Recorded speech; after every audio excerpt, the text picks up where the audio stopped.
Let's get me ready to go, Tanner. It's a Santana my show. Number 89, hustle all the time. Travis on the right, hot mic on the left. Every single week, it's a lyrical fact. Now I'm ready to go. Santana Moss Show Podcast, episode 11. Travis Thomas, Santana Moss. What's up, brother? Now I'm ready to go.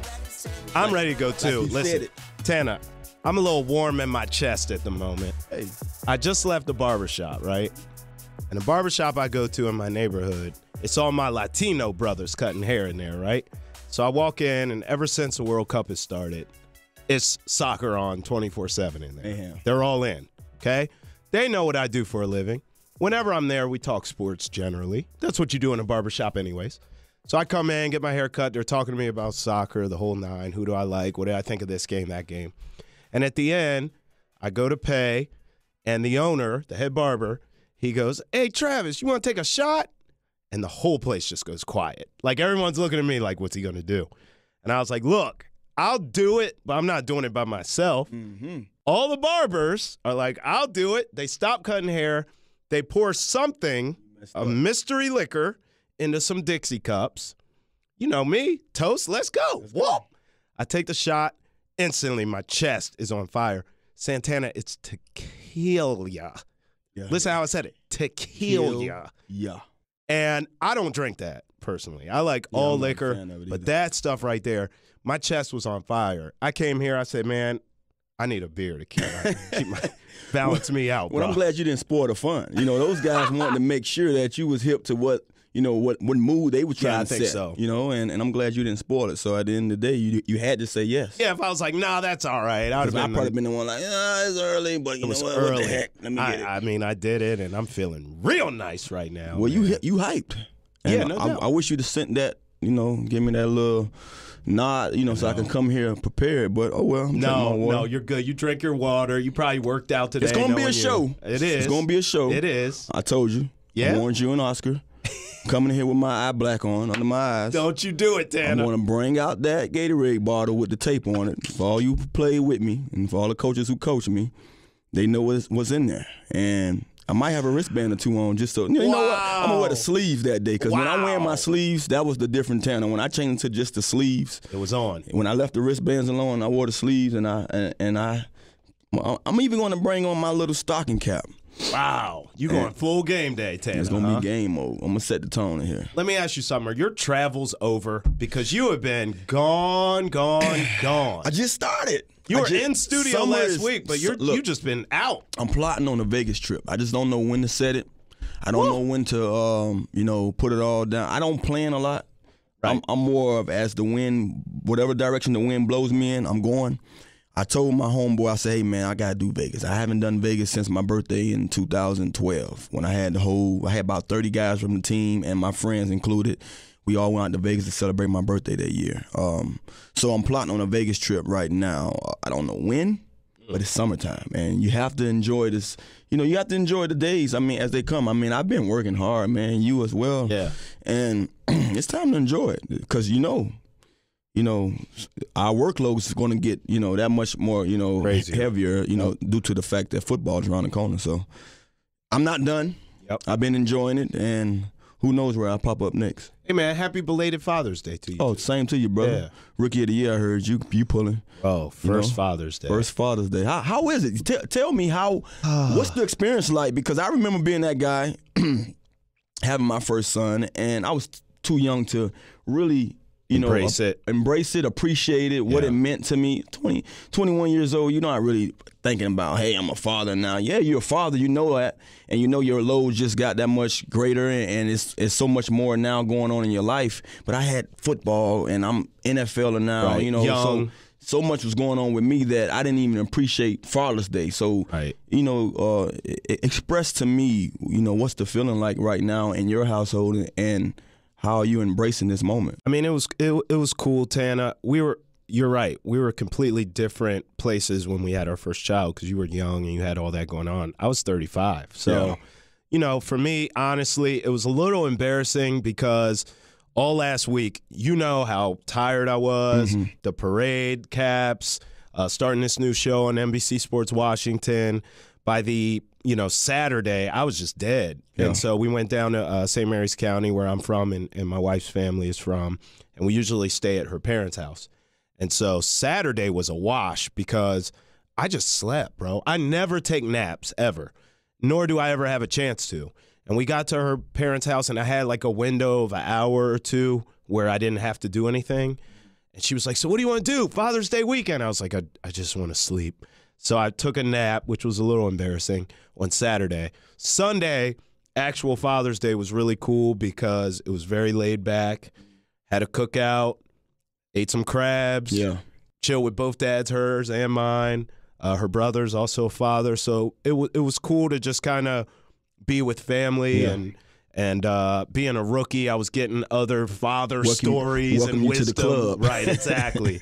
So it was cool, man. I don't know. I almost feel like just part of the fraternity now. And I swear I don't know how you've done it, man, with all your kids. I have one, and he is just a handful. I got to tell you, man, having 5. Woo! Oh, no shade. But having 5, I mean, honestly, man, Father's Day is every day. Yeah. To me. Like, I look at it like, it's no special. It's not one particular day that you can give me to tell me that I'm doing a great job or I'm doing my job. All I can say is doing my job. Like, a great job, a good job, throw that out the window. Your job on the side of whatever else you do for a living is being a father. No doubt. And that's some of the things that I take pride in. I watch my father. I had a chance to enjoy this Father's Day with my father and my older brother and my younger brother, man. And we haven't had that in a long time. We haven't been under the same roof in a long time and lived like I lived once growing up. I literally had my mom, dad, both brothers, and their kids under one roof this weekend. Wow. So I really sat back, and I didn't tell them. I'm one of those guys, I don't express my feelings well. I didn't share or tell them how I appreciated this weekend, but I did. They all came up to my son's graduation. He just finished high school. Congrats. And, so it's been like one of those whirlwind weekends where I had graduation Thursday, Father's Day Sunday, my daughter's birthday Monday. It's been one of those kind of weekends for me, and I really enjoyed it all, man, to have family around and just to be able to enjoy. And the kids ran me crazy. I almost forgot how it was to be under a roof full of kids. Baby's having a young one myself. My brother has 3 young ones. He has 2 twins that's newborns, and he has one that's about 2 years old. So I'm sitting there like, good thing that I have enough room to vacate. You needed one of these, Tanner. Do I? Everywhere we went, when we went out to eat, double shot of Tito's on the rocks. And everybody looking at me like, oh, yep, Tanner's trying to get in mode. Like, man, I'm tired of hearing the screams and the yells. Yes. But I enjoyed it. I embraced it. I appreciate it because we haven't done that in a while. And when everyone left, I'm in the family chat and my brother was just expressing how, much fun it was. And I'm like, you know what? We got to do more of it. This weekend proved to me that we need more outings together because you got to understand something. We all getting older. Yeah. I'm 39 now. My mom and dad is, moving up there, and you never know, man. So you have to appreciate them, show them your appreciation, and then now that you have so much going on with your own family, you have to, show them how it was growing up together, and show them that so they can understand what it's like. So when they move on, when we move on, yes, they'll know how to, keep this thing going. Keep it going. I want to ask you this. I want to go back a couple weeks. You've been traveling. We've both been working crazy. I haven't had a chance to really talk to you about the Caps winning the Cup. Yeah. The moment it happened. So what's crazy is I was covering the team as always when they won Game 5, and I was in the streets of D.C. It was my assignment that night to talk to the fans. In the swamp. And I was in the swamp. I was out in the streets outside of Capital One Arena when the Caps won. Tana, such a remarkable thing. I have 2 memories. You're in one of them. So the first one was when they won the Cup, and I'm standing out there, and it's thousands of people in the streets. And they played Chuck Brown, Bustin' Loose, through the streets of D.C. Like the arena played it. And fans of every race and age were just partying. And that was crazy to watch. No incidents, no fights, no anything. It was just all drunken jubilee. So I remember that, and I'm taking a video of it for my social medias, and I'm sending it to my closest friends. Of course, Santana Moss is one of my closest friends, so I sent him the video of the reaction, right, of the streets going crazy. At the same time, I send this man this video. Santana sends me a video. I want you to explain where you were. I knew you were, I believe that was a Bahamas trip. In the Bahamas, but it almost looked like he was in a casino. Yeah. And it's him. You could tell he has the camera. But it's Tana recording himself at the end of the game. And he's like, come on. Okay, come on. Yeah. 0. They won. They effing won. Oh, my effing. And he starts cussing and going crazy. And he's he's looking in the camera at me, and he's like, Trav, we effing won. And I got to tell you, man, like for the rest of my life, I will remember where I was when the Caps won and watching all the fans. And I remember that damn video you sent me. Explain that. Do you even remember doing it? No, I'm laughing now and it's bringing up those same damn near tears of joy. Honestly, it was like a moment. It's just saying like you got to understand. I'm a pro baller. Yeah. You know, played my profession for a long time. And, you know, one of the things that I've always wanted to be a part of is a championship. Yep. To bring the city that embraced me and embraced the team a championship. Now, we talk about how different ball clubs in this area hasn't, you know, stood up and being able to compete on that level. But one has consistently, and that's been the Caps. Yep. It was asked upon me some months ago, you know, on a different talk show, you know, who do I think will be the first champion in this city? And I said the Caps, because they have gotten to a level of being consistent on getting close. Once you get close enough, you say, hey, I'm tired of getting here. Now let's surpass this and bring this thing home. They did that. So I was joyous because I knew that the city has been, you know, knocking on that door for a long time. Starving for it. They've been starving for it. They've been hungry for it. And then for it to happen and for us to be talking about it on this podcast for so long about what we would want to do and with the Cup and just knowing some of the new mutual friends that we have in Alex and those guys and just knowing what it takes to be on that level, I felt like I won. I felt like we won, and it was only right to send that video to my brother. You know, send that video to a guy that I feel like that we've been walking this walk. Yeah. You know, with our profession now, just wanting that the clubs that we follow to be a champion, to be champions, and it was joyous, man. I was in the Bahamas, and I was in, you know, in the area in the casino where they bet at, and they had nothing but TVs there. You can see what guys betting. It looked like a casino. And I was in the casino, and I'm like, you know, screw this, screw all those crap tables and everything else. I got to watch this. And I didn't want to jinx it because I'm like, you know what, I'm not going to set this thing to start taping until I know it's finna be over. Yeah. And I'm like, I got to send this to Travis because I know it's probably it's going crazy in D.C. right now. It was nuts, bro. And the people in the casino was looking at me like, and it was crazy because I'm in the Bahamas and it was more D.C. fans than I thought that would be in the area at the time. And I saw so many people jumping up and down in there, and they was happy, I was happy, and it was just like a perfect time. I couldn't experience what was going on here at home, but I was way somewhere else in the Bahamas, across the waters, and those folks was able to enjoy what I was enjoying. Now, of course, this happens in all the sports, okay? A team wins a championship, and then guys want to get paid. Yeah. There will be players that will leave the Caps that we know and love that are free agents, and they'll go get paid somewhere else. One I guess we didn't see coming is the coach, Barry Trotz, has resigned. He's moving on. Tan, I want to ask you this as a player. Have you ever had a coach leave unexpectedly and take another job, whether you had won on a big stage or not? Just maybe the team was going in the right direction, everyone felt good, and all of a sudden, boom, coach up and dips out on y'all. I never had the experience of dealing with a championship and now the coach is gone, or having a great team, now the coach is gone. But I do have a memory in the back of my head of when I felt that the team that I was on at the time, we was heading in the right direction. Right. I got here in 2005. Coach Gibbs had just came back in 2004. We went all the way to the second round in 2005.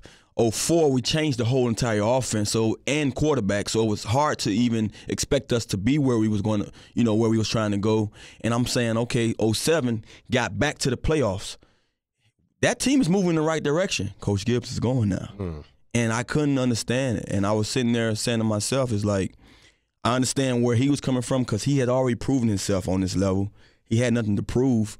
He didn't owe us nothing. I didn't feel like he owed us anything. But at the same time, life goes on. You have to, make the decisions that's best for your family and your situation at that given time. So to have that experience, I almost feel like the rug was pulled from underneath me. I was like, wow, here I am, riding the high. Just got here 3 years ago. 2 out of 3 years, I experienced the playoffs.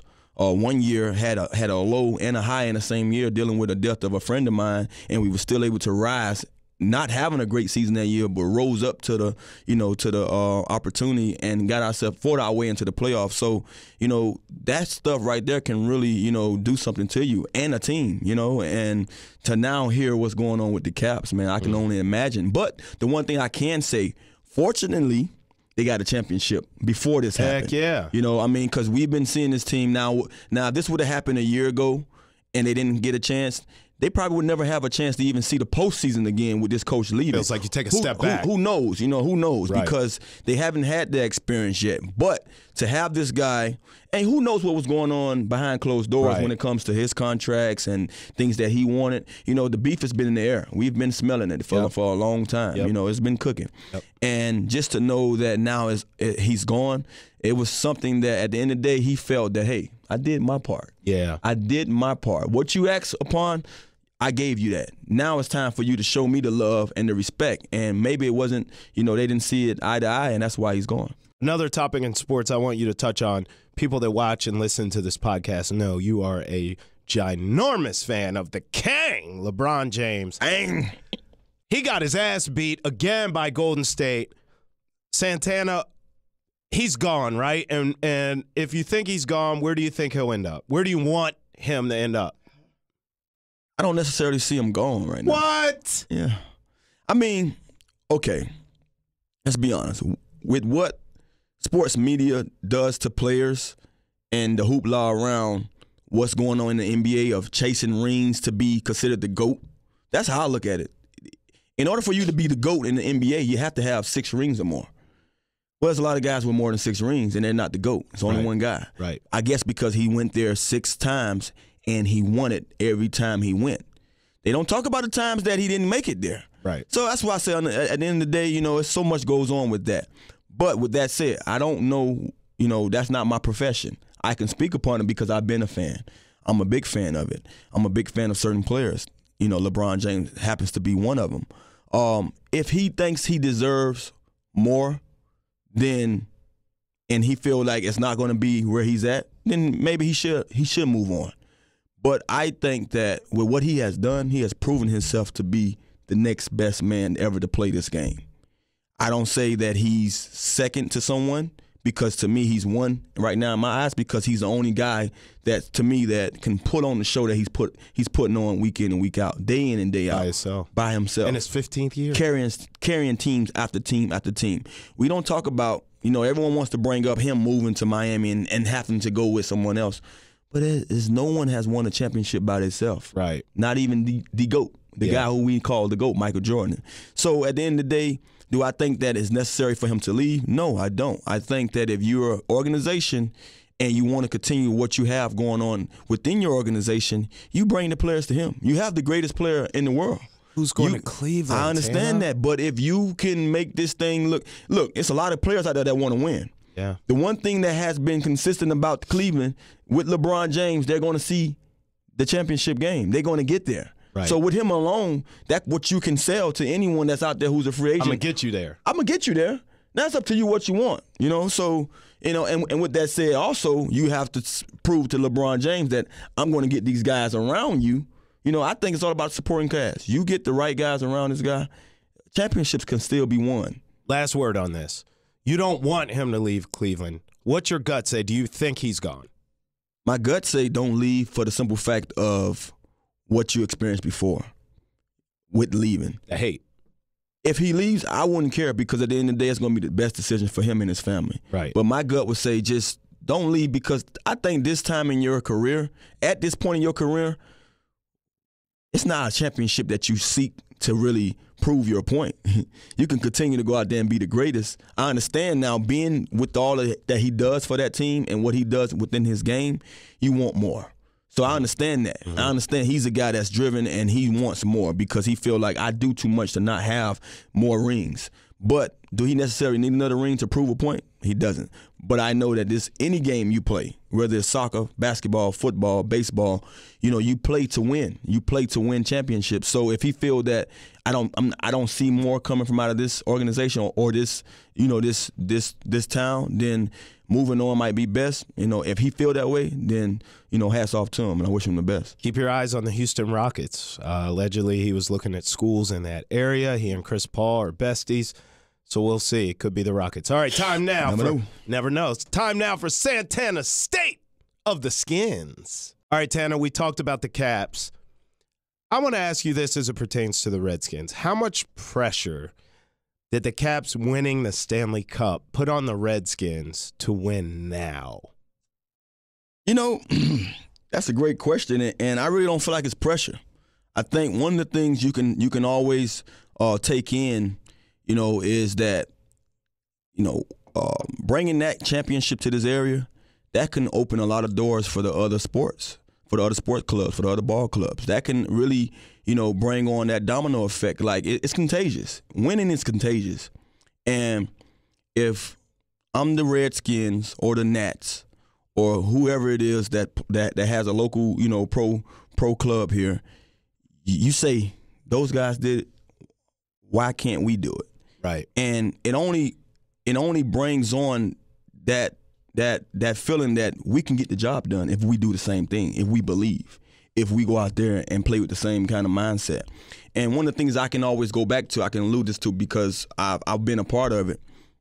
I remember that my high school football team had got all the way to the game before the state championship game and lost my junior year. The year before that, my 10th grade year, we was 3-something. We barely won a game. Junior year, here we go. We surpass all that and get to the game before state, lose. About 6 or 9 of those players from that team went to the track club, and I was a guy that ran track for so long in my career or my life at that time, and I stopped running because of whatever. I had a scoliosis or something they gave me, and me and the coach didn't see eye to eye. So I said, you know what, I'm gonna punish him by not running from him no more. But really, I was punishing myself. Well, my guys on the team said, hey, Tan, you got to come be a part of this. Come run. My head coach told me you need to run. That's gonna help you out for next year. So I took his advice more than I took anybody's advice, and I ran. Well, I was a part of helping the track team win the first state championship for the school that year. Wow. And it was mostly football guys on that team. And we won, and it opened the door because the football team now was like watching us like, hey, you want to be a part of that. What those guys experienced in walking these halls with those rings on, all the love we was getting the girls from the city, that came with it too. It was so much that was shown to the track team that was nobody's. The only thing that anyone knew about the track team is that Santana, Bo, Pat, Shaheed, the guys that play football, Don and Helvin, all those guys played football, ran track. That's all they knew about the track team. Everybody else was like, okay, you run track too with those guys. So when we won that championship, now everybody that was a part of it who was looked over, now they're special. So when it comes to what the Caps have done in this city, I'm sure the Nats want to be a part of it. I'm sure the Redskins want to be a part of it. It's contagious. It brings that feeling that we can do it too. And I'm hoping that door opens. I'm hoping that door opens in everybody's mind to know that, hey, it can be done. Because we saw these guys on that journey. We saw how hard and how far they got every year. And then they finally kicked in that door and won and then brought it home. The World Cup is coming to the U.S. in 2026, okay? Yeah. And it's basically a joint venture with the U.S., Mexico, and Canada. The games will be played in those different venues.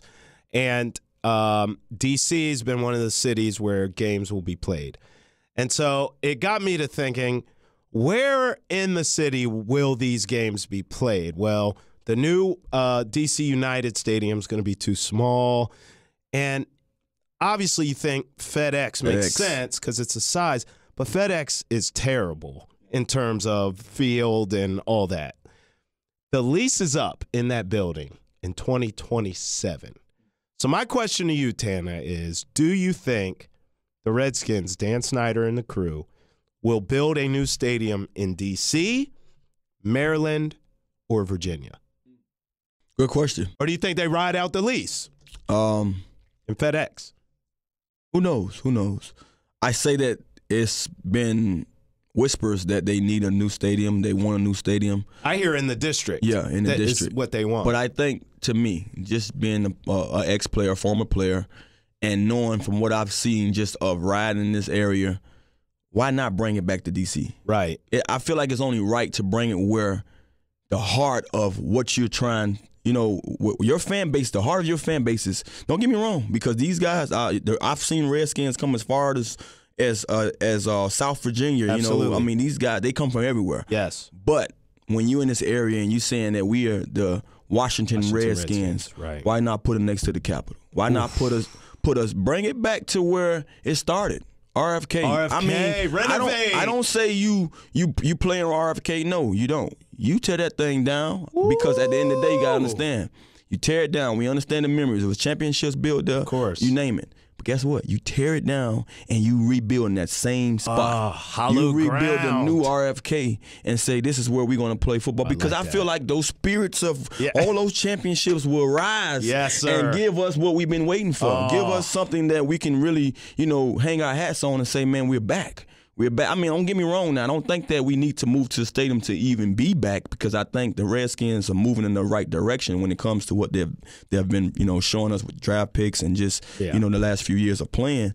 But I think when it comes down to what you want to bring to the city, the fan base, everybody that's, been a part of those championships then, and the ones that was young enough to know about them then, bring it back to the city. Bring it back to, the District of Columbia, and you watch how you think it's crazy when you go out there in Maryland and see those games and everybody pack those stadiums. You bring it back to D.C. and see how crazy it'd be. I love the RFK idea, too. No doubt. Oh, that'd be crazy, Tana.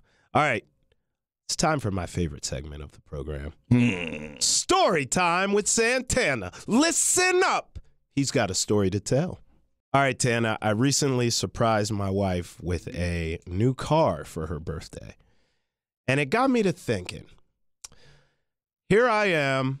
I mean, listen, Tana, I broke my back to make that happen. You actually witnessed me dealing with Metro and a lot of things, sacrificing to get this car for the wife. So I said, I wonder if Santana ever surprised someone in his life with something like a big purchase.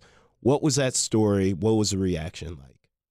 Well, I will talking about what you've been doing for the last, year and some months. Yeah. I mean, it's only right. We have to make sacrifices in our life to get what we want, to have what we want. I've been a guy that, trust me, I played so many games with my mind just to have something that I took away things just to say, you know what, I'm going to starve in this area just so I can have the fruits that I really want. That's right. And when it comes down to taking care of your wife, it's no doubt you did it the right way. When we talked about this and when I saw the script and I'm like, speaking of something that a time of me surprising somebody, the one stand out the most is my dad. I shared with you the story, I think, before, but I'll share it again. It was a time that I remember just being in college and my mom, my dad, being that I was home, I didn't really have a hard time in school, man. I really feel like it was a breeze for me because I was in Miami. Yeah, I was 30 minutes away, but if I needed clothes washed, I took them home. If I needed food, they brought it to me. If I needed money some kind of way, they come and get it. I was always taken care of. And even the times when I said, you know what, I'm not going back home. I'm just going to stick my behind here, stay here, and just, rough it out. They still was there to take care of me and all my needs.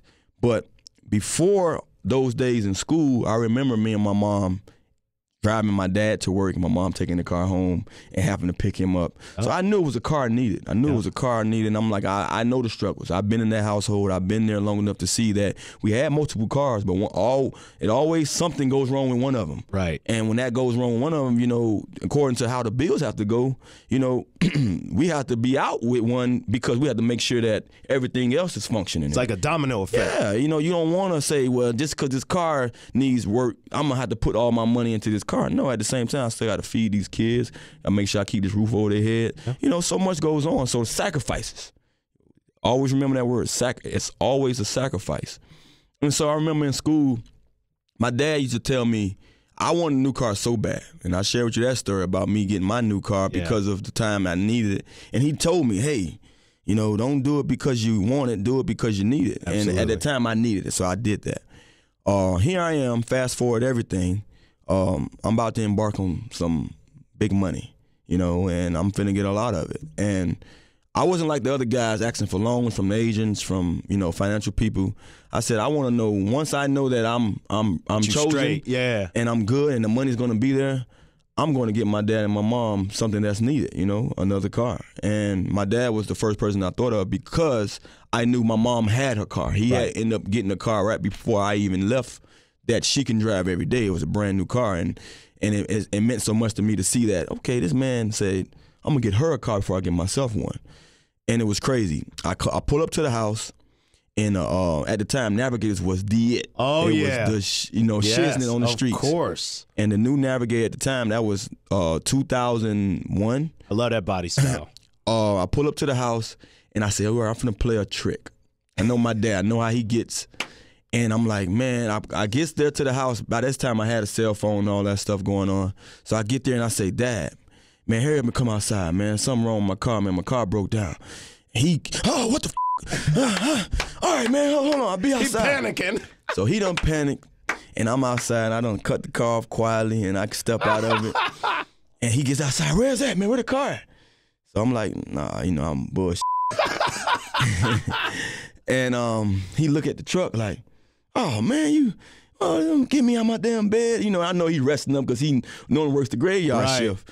And he looking at the truck, and he knows too, like, man, this man finna, you know, my man just got chosen. You know, he's first round pick for the Jets. Right. You know, yes, I haven't signed on my deal yet or nothing, but that money there. Absolutely. So at the end of the day, I can spend a little bit.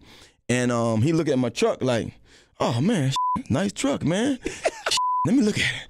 You know, he looking around the truck, he looking all inside of it, and I threw him the keys. He like asking me, he basically looking at it like, she want me to take it for a drive? I'm like, no, it's yours. My mom like, oh my God, how you knew his car just broke down the other day again? Wow. And I didn't know. You didn't know? I didn't know. I just knew that he deserved it because at the time I feel like all the sacrifices I watched, and I'm like, I got some money now. You know what I mean? What you giving me? What? I was at 21 at the time, going on 22. I couldn't possibly pay them back for 22 years of what they supported me in. So at the end of the day, this is the start of what's coming to you guys. You know what I'm saying? And I feel like at the end of the day, my mom, she knew hers was coming next too, because I ended up buying her something a couple of months later, or not even, some weeks later. But I feel like he deserved it most because he made sacrifice after sacrifice after sacrifice to make sure we was happy. And he was happy, man. I still see that car to this day. It's sitting in the yard. It don't run the way it runs. He ain't let it go yet. He's still sitting there, I'm going to sell this thing and I'm going to do something else and take the money. And I'm like, man, get that car. But I think it means something to him just knowing that I was able to buy him that car. That was the first car that I bought for him. What color is it? It was a red car. I like red, and that's my favorite color. I think that's one of his favorites too. And man, everyone knew that Navigator was on the road. Hey, I think I see your daddy on the road because he treated that car like that was his pride and joy, man. He loved it, man. But that was my first surprise I ever surprised somebody with, man. And I was happy that I was able to give them that to them, because to me, even though I surprised my dad, it was a big surprise to my family in a total. My mom appreciated it too, just knowing that now she didn't have to worry about driving him nowhere. Right. He can drive himself. Man, I can imagine, though, somebody like you, it's got to be hard to surprise you, right? Like, if be it your wife or anyone in your family, maybe one of your brothers, tried to surprise you, has there ever been a moment where you've been truly, like you don't like, see, I'm the same way. I don't like them. I'd rather you just tell me like, yo, I'm going to get you this, I have a whatever. saying, and please don't take this the wrong way. When we play cards and I'm playing blackjack and the damn dealer want to tell me she want to play with the card. Like, no, kill me now. Flip that damn card, right? So I can know my destiny. Like, if I'm dying, shoot just me. Kill me. Yeah. Don't sit there and torture me with that weight. You know what I mean? So that's my saying. Don't surprise me with nothing. What's gonna happen? Gonna happen. Look, if you tell me it's a surprise, I'm still going to be surprised. I'm going to give you the same emotion when I get there. Right. It's going to be nothing less. I'm not going to be like, well, yeah, I knew it was coming. No, I'm going to still be grateful. So at the end of the day, just tell me now. And I've always been that way. I don't like surprises. Me either. Don't surprise me with nothing good or bad, even the bad. Hey, tell me now. Is something going wrong? Yeah. Tell me now, because I don't want to be the guy that have to sit there and, I'm 0 to 60 regardless of whatever you put me in through. So right. Whatever how I'm feeling at this moment, I could be a totally different person. Gemini. And that's the truth. You know what I mean? A second later, I can be a different person. So spare me with that. I'm the same way. I don't like surprises. And I've told my wife, don't ever surprise me. If you do surprise me, keep it away from home. Yeah. Because I'll shoot some damn body. If I walk in the house, a whole bunch of people, I'm liable to cap one off. Blah, blah, blah, blah. You caught me off guard. I'm sorry, Your Honor. I didn't know. She knew better. She knew better. Nah, I'm the same way, bro. Time now for Tana talking DMB. All right, Tana, I want to ask you this. Obviously with the Caps winning the Cup, I keep going back to that for a reason. And I asked Brian Mitchell this question, and I thought he was going to come across the table on me right on live TV. I'm going to ask you because I know we boys, you ain't going to come at me like that. Do you ever see a time, and is it now, where the Caps can sort of leapfrog the Redskins in this city in terms of popularity? The Skins haven't won in a long time. The Caps are the flavor of the moment. Do you sort of see a time when it's all Caps, so to speak, and the Redskins are sort of the afterthought, or will this in your mind forever be a Redskins town? Period. Forever be a Redskins town. I say that because you've been here longer than me, and we haven't won many years. We haven't had consistent winning seasons here. And what's to talk about? Talk about what's next with the Washington Redskins. With all the hoopla, what was going on with the Nats, the Nats have been kicking behind lately. Sure have. But the talk is about what's coming up this Redskins season. What's going on in that backfield with Geis? What's going on in that D-line with Payne? Knowing what we bringing back from last year with Allen. Talk is always Redskins. So don't get me wrong. We're going to celebrate and enjoy anything that's brought to us, whether the Wizards win, whether the Nats win, whether the Caps win, which they did this year. Trust me, we all feel like we winners right now. But football drives this world. I think when it comes down to the USA, let's say the United States, our country.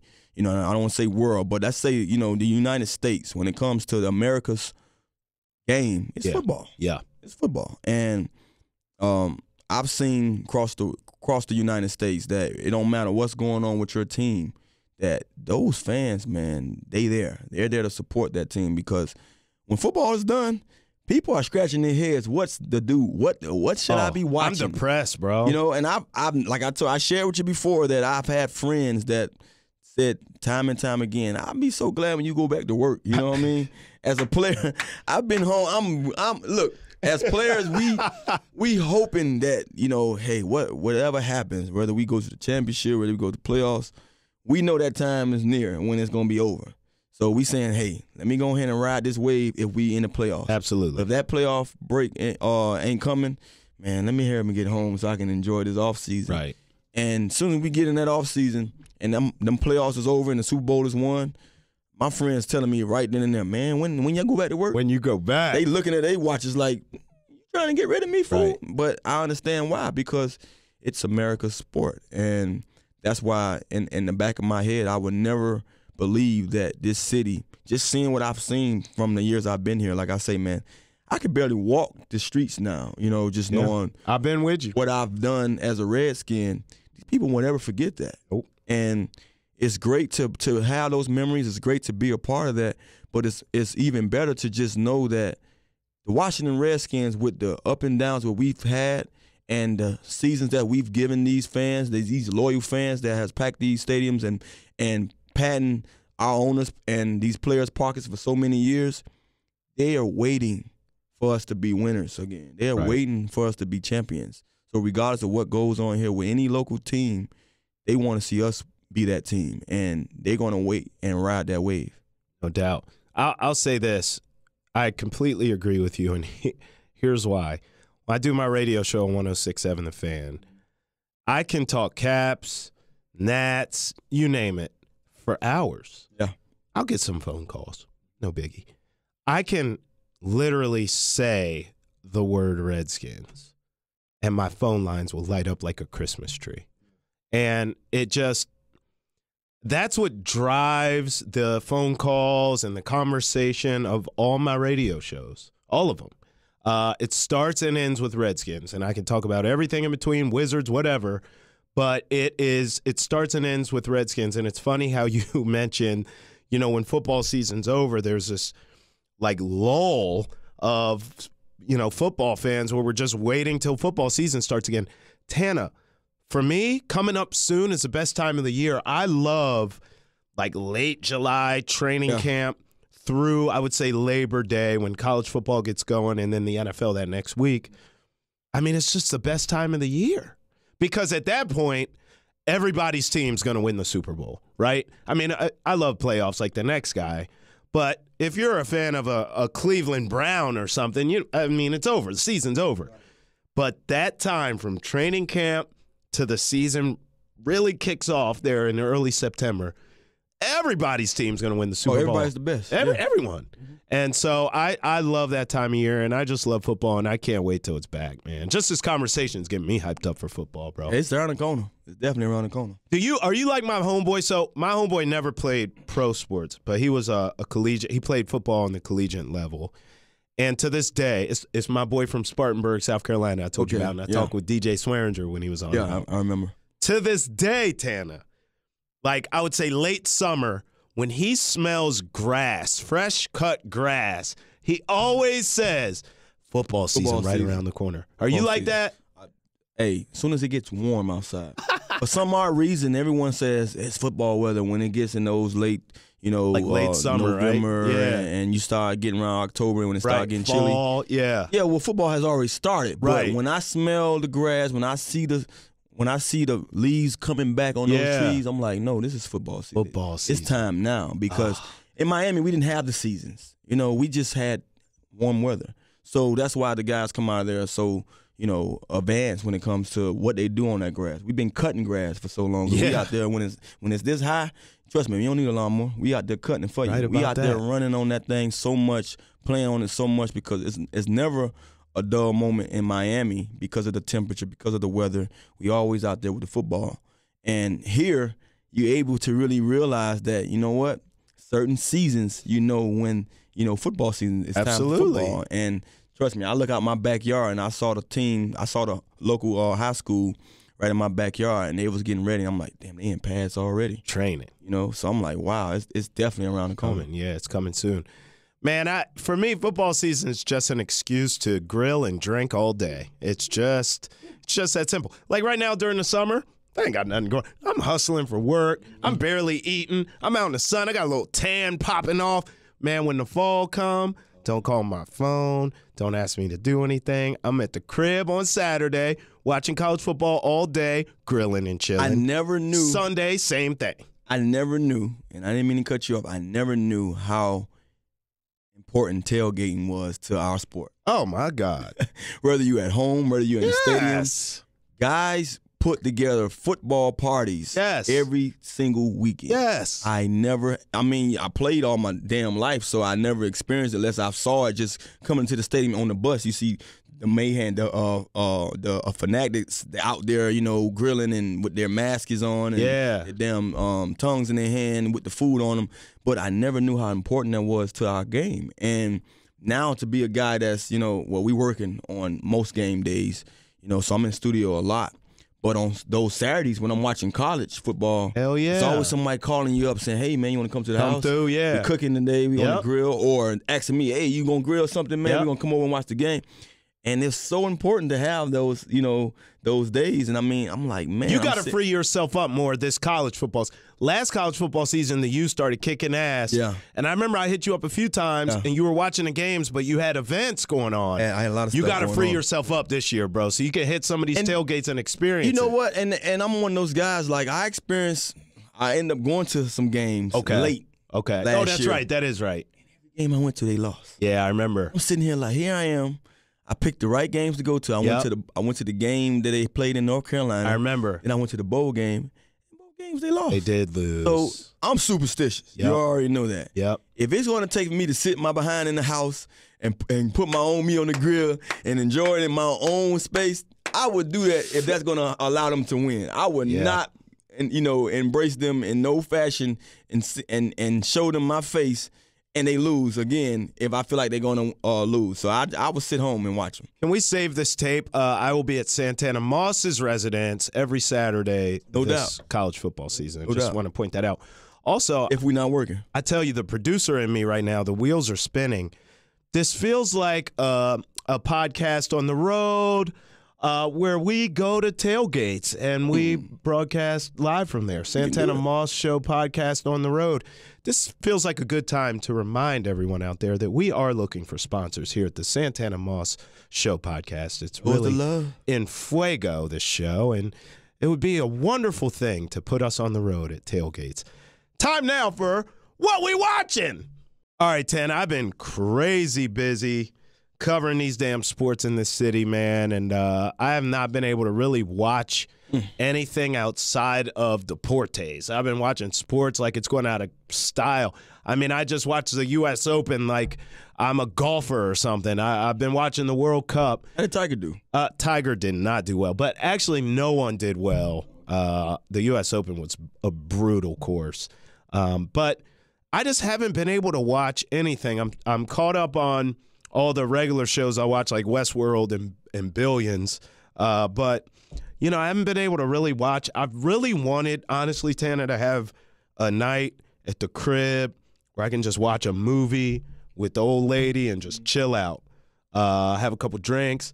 But I just haven't been able to do it. And I imagine with your traveling and everything going on with graduations and the such, you probably haven't had much time either to watch anything, have you?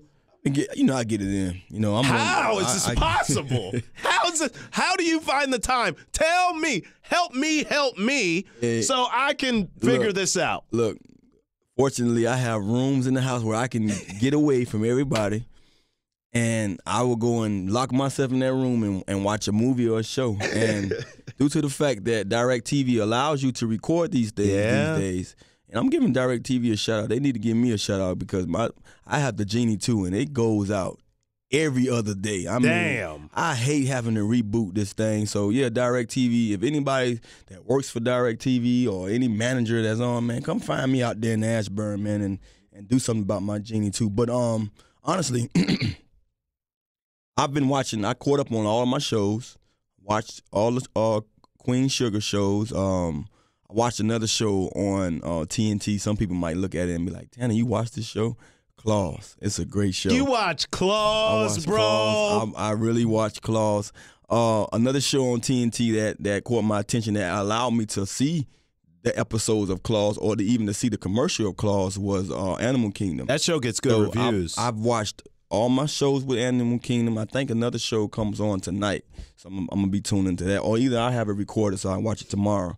But the movie I watched this week, and I had to literally call DirecTV back to let them know that, hey, in the process of me watching this film, my service went out. And I rebooted the system, and guess what? The movie that I paid for is no longer showing. Wow. So you have to, reimburse me some way or give me that movie for free.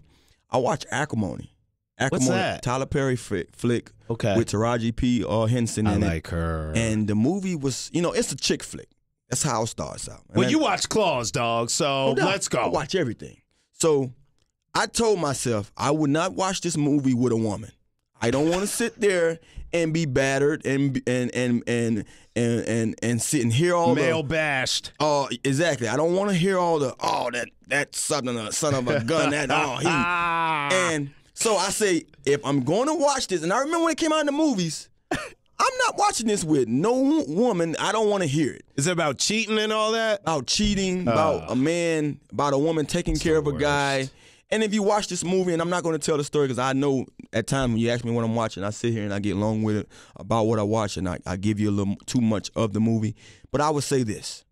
When you watch this film, you will be surprised of the ending.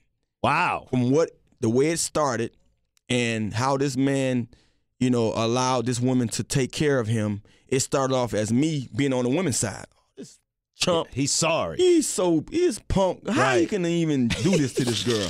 You know, and because I don't see it in me to even allow a woman to just, you know, shatter me with all those gifts that she was giving him. I mean, and just leaving her the way he did. And when the movie ended, the way it ended, I looked at the guy. I was like, you know what, brother, you all right. You wow. know? So flipped you. If you haven't seen Acrimony, you know, it was a movie that I didn't want to watch in the beginning because I felt like it was going to be another, you know, Tyler Perry flick where he showed the women getting treated so wrong, and then now all the women is in the uproar of how she bounced back and how they just became to, you know, show, you know, girl power and how dudes you don't allow men to do us this way. No doubt. I thought it was that kind of movie until I allowed it to get on to now it's in, you know, in the you know, in Best Buy and all that. It says on Blu-ray. And when I saw it pop up on DirecTV, I said, I will watch this by myself just to see what's going on.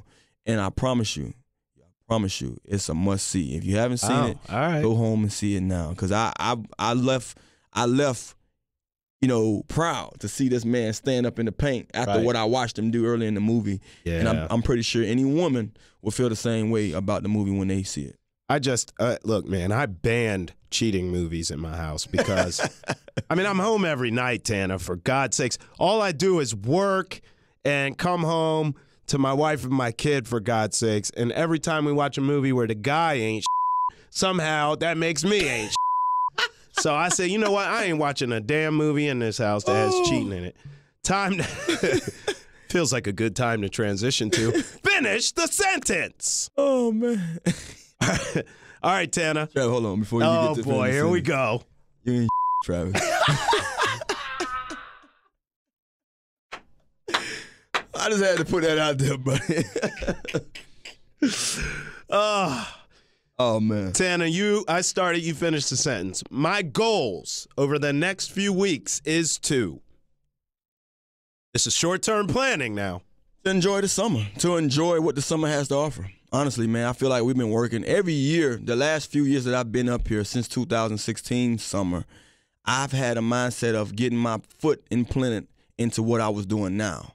You know, this door has opened for me to be a part of the media, and I couldn't allow myself to enjoy, you know, everything around me because I wanted to be special. I wanted to be better at this new gig. And I honestly have been working, watching more TV that I've watched before of different analysts. Like a student of the game. Student of the game. I mean, that's how I was able to be great at my job at football. You know, I've watched so many other guys. It's guys that I played near and next to that they didn't know. I studied them, watching things that they had that I didn't have. So the last few years, I've been just trying to be better, you know, and I haven't reached where I want to reach, you know, where I want to be, you know, with what I'm doing now. But I feel like I'm on the right path because the more that I take advantage of the opportunities, the more time I have to practice like I am now, having my own podcast. All these are reps. So, you know, when I look at, you know, what you just asked of me, you know, I'm really going to embrace what the summer has to offer now because I feel like now I can balance the both of them. I can balance work with, you know, having a good time because I feel like if you don't have a good time, then work is not going to be work. No doubt. As your co-host and partner in crime, I got to say you're definitely getting better every day. And it's because you're putting that work into that. So I definitely see the residuals and I see the hard work paying off.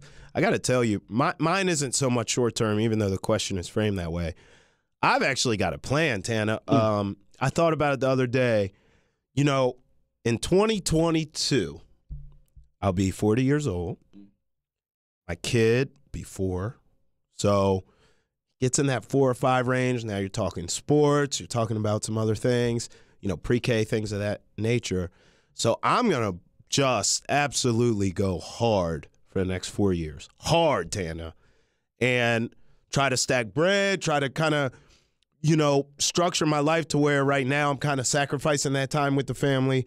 But when we get to that point, I want to be able to, like, coach my son throughout Little League and really be involved more so in his life as he gets older from that range up. Because, you know, as they get older, they need you more and more even. Right now, I mean, look. Yeah, ain't much you can do. Formula, ain't much you can diapers, I'm good. Trust me, when they at the age that your son at right now, I walk by and say, "Can I go?" and keep it moving. Keep it moving. What more can you do? Until they got to walk in and call you daddy, you can't really do much. So all that stuff now, I be looking, man, I can't do nothing to this baby, this infant, you know what I mean? But once they get to walking and crawling, they got to start molding, right? Molding them, and they see you more, they know who's the man in the house. By the way, you'll love this. My son has started saying dada. Oh. He just does not equate it to me. Yeah. It's like just a word, in his vocabulary. Says dada all the time. Wait till he's that age where he's not quite, fully walking, but he's walking. Right. And now dada is like, daddy, where you at? like you calling me. Dada. And like that dada is strong, like dada. And it's that consistent dada, like come get me. Like, I ain't doing this by myself.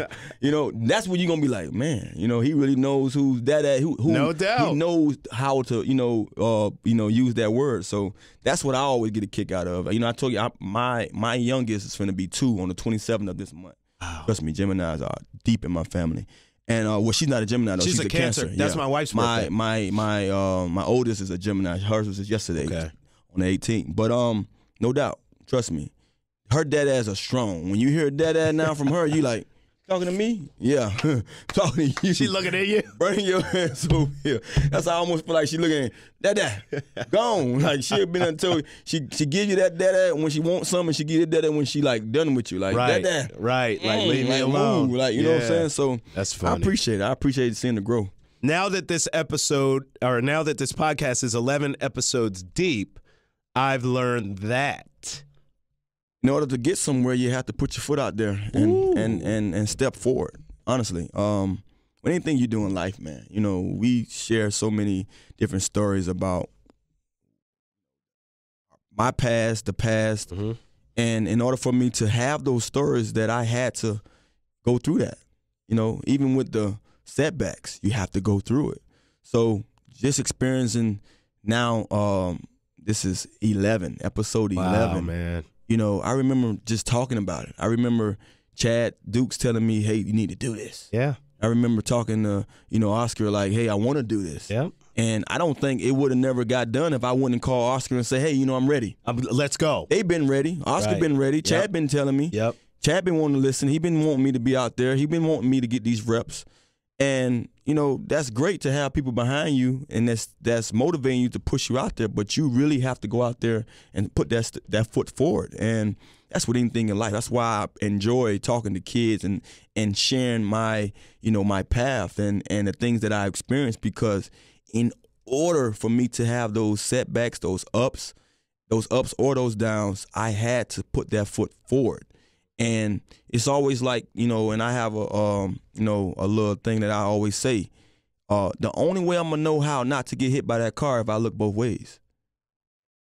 Yep. I don't know if you can catch what I'm trying to say, is that I have to put that foot forward. But before I put that foot forward, I have to look both ways. So with this podcast, I had to step out there, but I had to check both ways before I stepped out there. And that's what I did. I was able to say, you know what? Everything I'm doing over here is set. Everything I'm doing over here is set. Okay, put this foot out here now. Absolutely. Let's do this podcast. Yeah. So that's how I feel about it. There's a great lesson in that. I mean, I think to a certain extent, all of us are dreamers, but at some point, you got to wake up and you just got to go get it. Yeah.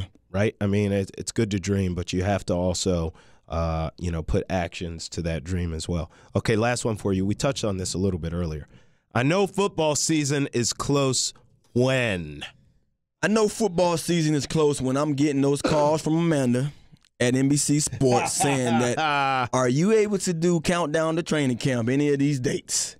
And honestly, I love to see those texts come across my phone asking me, am I available for anything with NBC Sports? Because I'm saying yes to everything. I know that's right. Now, only if it's crazy. Yesterday, I had a show. It was my daughter's birthday, and I sat there and said to myself, now, how did I book that?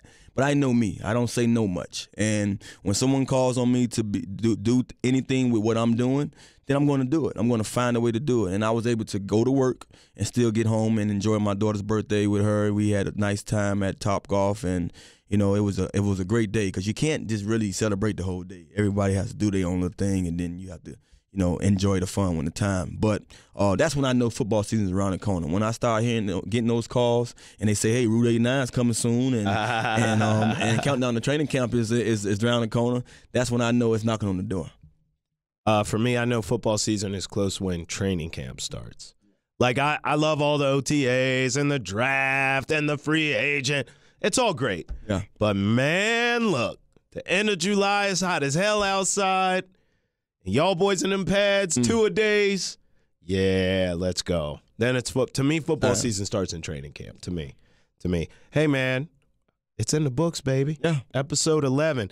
Y'all know you could get us on Apple Podcasts. Give us a 5-star review because we're like that. Spotify, the Santana Moss YouTube page. Subscribe, share, like, comment, all the good stuff. Sharing is caring. The Santana Moss Show podcast, episode 11. It's a Rizap. Nice job, 89. Nice job. It's a Santana Moss Show. Number 89, hustle all the time. Travis on the right, hot mic on the left.